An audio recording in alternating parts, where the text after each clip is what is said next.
I love Fallout. I love the Fallout games so much. I consider Fallout 3 and New Vegas to be two of the greatest video games ever made. I also loved Fallout 4, and I've shared good experiences with friends on 76. I love the games. I love the world that they're based in, the concept, the factions, the characters, and especially the history of the whole Fallout universe. But I especially love the fan base. Now, if you ask the majority of Fallout fans what they would expect from the new Fallout show prior to its release, one of the first things you would hear is skepticism or uncertainty. Why? Because we love Fallout. It's a world where we spent countless hours in, memorizing every detail, and now it was coming to TV.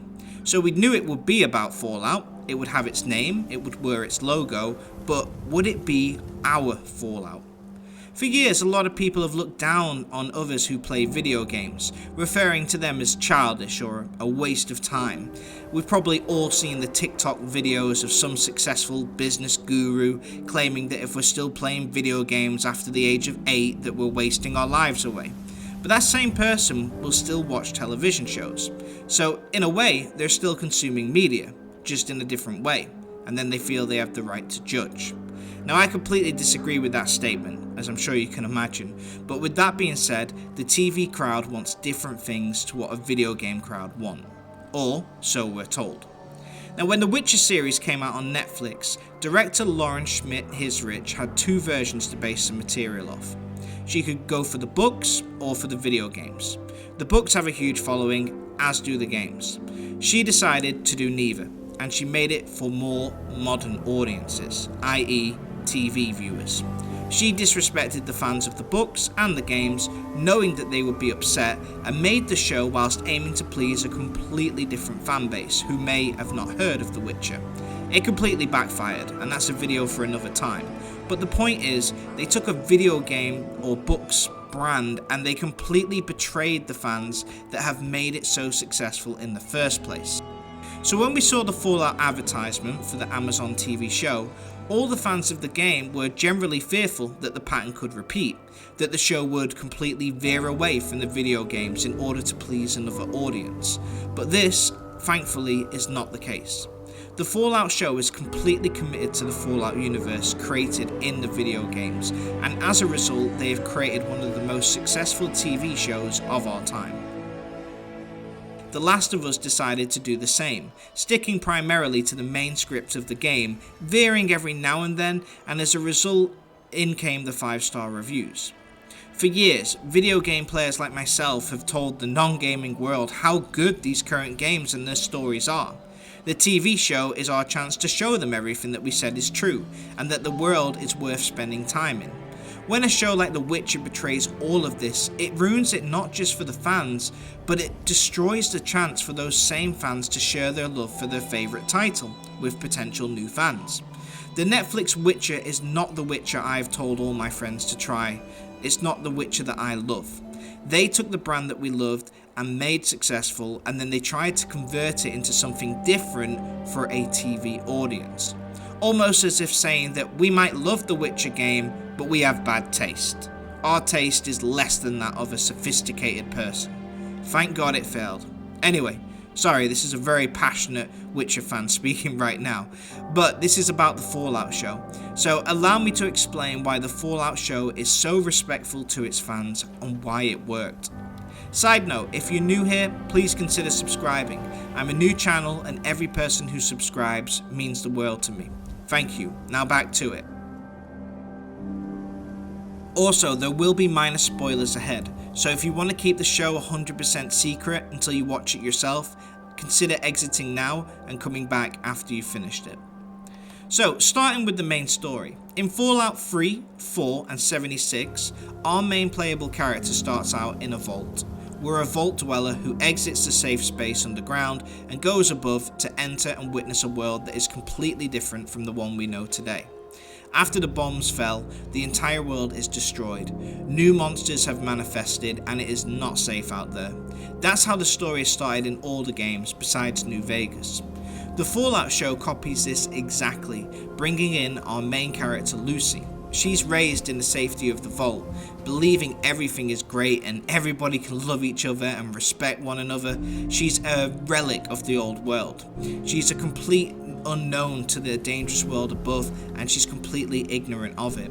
Something bad happens, her father is kidnapped, and she's thrust into this post-apocalyptic world to experience everything as a stranger to it. This is exactly how most of the games start. In Fallout 3, our father runs away, so we have to go out and find him. In 4, we have to leave the vault to find our son. In 76, we have to leave to find the Overseer. The bottom line is, the TV show gave the same experience to the viewers as we've had in the games. By making the main character someone who is fresh out the vault, we get to see them react to everything new in shock and disgust, learning new things by trial and error. It's perfect because this is what players of the Fallout games experience themselves each time. The world is copied to a T from the video games.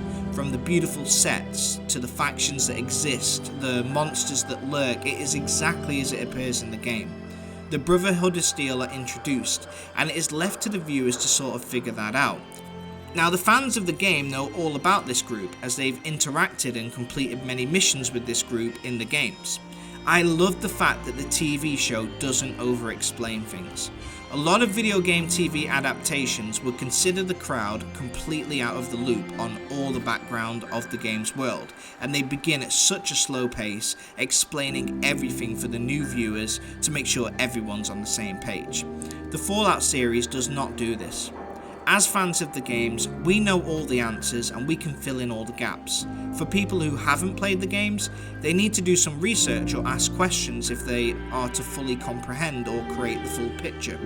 But the fact that the show is set up that way indicates to me that this show was made for the fans of the game, not for a generic TV audience who don't really understand it. Now, in the series, we have 3 main characters in the story. We have Lucy, the Vault Dweller, who represents the main player of the game experience. Her story is identical to Fallout 3. Then we have Maximus, who is with the Brotherhood of Steel, who reminds me of Fallout 4's main story, in that we have to work our way up to get the power armor and get in with the Brotherhood of Steel. And our final main character is Cooper Howard, played by Walton Goggins. He's a ghoul and he's a nasty piece of work. He does vile things, he shoots with unreal accuracy, and he takes no prisoners. He represents exactly what our player usually ends up being after hours of playthrough, a hardened veteran wastelander. Our plotline shifts from character to character in different scenes, and each person has their own main plotline, and then there is a major plotline above all that ties all the characters together at points in the story. This is exactly how it was in the video games. We have a main quest, but then we also have faction quests like the Minutemen or the Brotherhood of Steel. It matches the Fallout experience of wearing many hats and having many different experiences.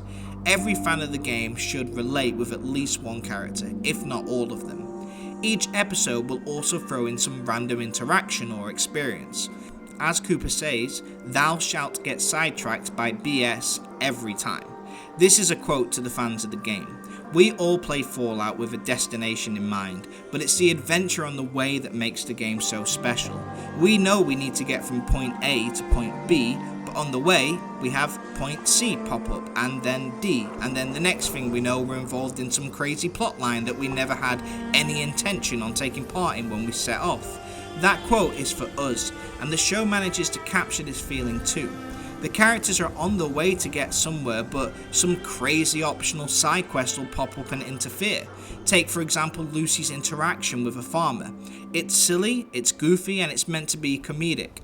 Doesn't really add too much to the story, but that's what's so great about the Wasteland, these random encounters that take place. The show was able to put this in and capture that magic feeling that we get when we play the games and traipse through the Wasteland. Right from the start of the game, it starts off quite quiet. Then all of a sudden, a fight scene breaks out and violence ensues. It's bloody and it's grotesque. But again, this is a reference from the games. The games were very, almost unrealistically gory when we attacked enemies. The show captures this immediately and indicates that this is the tone. The amount of sets or items that are taken directly from the game are so respectful to the fans as well. Besides Red Rocket Station having the German Shepherd dog introduced, the chems that they take, the vaults and everything else, there's also hidden little Easter eggs for those who've played the games. The scene of Maximus surviving a bomb in a fridge, that's a reference to a side quest in Fallout 4, where a kid survives the bombs in a fridge. When Lucy is behind the counter at a shop, there's a junk jet on the shelf, which is a gun that players can find in the game. These little details aren't really discussed in the show, and they don't really add anything, but it's a discreet message to the fans of the games, and something that they'll appreciate. There's a massive Easter egg at the end of the show which had me jumping up and down, but my partner didn't react. She didn't know what it was because she hadn't played the game that it's related to, but I was so excited. These little things mean a lot to fans of the games, and it shows that the producers made it with them in mind. Besides all the things that I've discussed, there is also the music. On each Fallout game, the Pip-Boy your character comes with equipped has access to radio stations. These radio stations have approximately 12 or more songs on them from the 1940s. As fans of the game, we've come to love these songs, and we can probably sing every word to them as we've listened to them hundreds of times whilst exploring the world. The TV show features almost every major track in the show, again which is another nod to the fans. They could have chosen new music, but this show is for the fans and it brings back that nostalgia. Besides the music, you have the computer hacking minigame that's shown in, which you all experienced in the video game. It made me laugh out loud how it was copied exactly from the video game. There's also a scene where they go to the vault next door and they find it in disarray with dead bodies everywhere. The scenes paint a picture and it leaves you questioning what happened. Fans of the game have all experienced the same thing within the games, when they found an abandoned vault and they've had to use the environment to create their own story and figure out their own conclusions. When Lucy enters a broken down house to find a family of skeletons at the dinner table, we've all experienced something like this in the games too. Without rattling off another 1,000 things that the show has done in respect to the games, just know that they have gone above and beyond to make sure that fans of the games can relate and have a good experience, and that people who have not played the games can have the same experience that the people who played the games had when they first switched it on. For a long time, people have almost looked down on people who play video games. This leads gamers to grow skeptical that the producers will take the brand of the show and make it for others. But it's our show. We've bragged about the Fallout franchise and games for others for ages, and now we can say, see, I told you that the Fallout universe was great. It gives us a chance to explain to people who've never experienced the games what it feels like.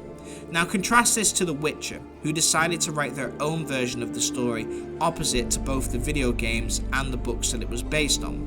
They changed characters completely and plot lines in order to appeal to a different audience. Personally, I felt that they were pushing agendas in the show, and that's just not what we want.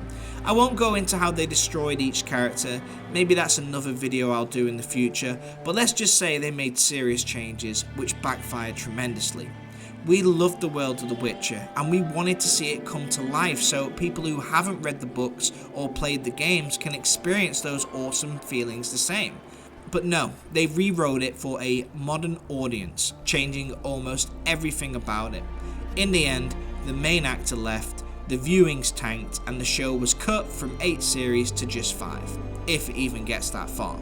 They did not respect the fans, and as a result meant that they lost not just the dedicated fan base of The Witcher, but they also didn't get any new audience either.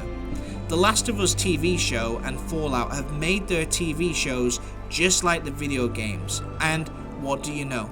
The reviews are stellar, and people love them. It's shown everybody who doesn't play games how great writing can be in those medium. So in summary, the Fallout series has been so respectful to its fans. When they set out to make the show, a lot of people would have expected them to make changes to appeal to a TV audience, but they didn't. It's quite obvious that this show was made for fans of the games first, and then the TV audience second, and as a result you get a 5-star review from almost every major medium and a very successful show. The Last of Us did the same and received the exact same reception. Witcher went for the change with the TV audience, and they currently have a 19% rating on Rotten Tomatoes. So, thank you Amazon and Bethesda for making a show for the fans of the game. I thoroughly enjoyed the show and I watched all 8 episodes in 2 days. It far exceeded my expectations and you deserve all the success that comes with it. I'm a part of many Fallout fan groups and everybody was absolutely not just surprised, but they loved the show. Apparently Fallout video game sales have gone up 4,700% after the release of the show, meaning that we'll have new players being shown the way into the video games. Shows like this will highlight how valuable video game experiences are, and it makes us proud to be gamers. We can stand up proudly when others love the show and say, "See, I told you Fallout was awesome." Hopefully other TV producers take notes from the Fallout and Last of Us shows and they continue making shows for the fans of the games and everyone else will love them too.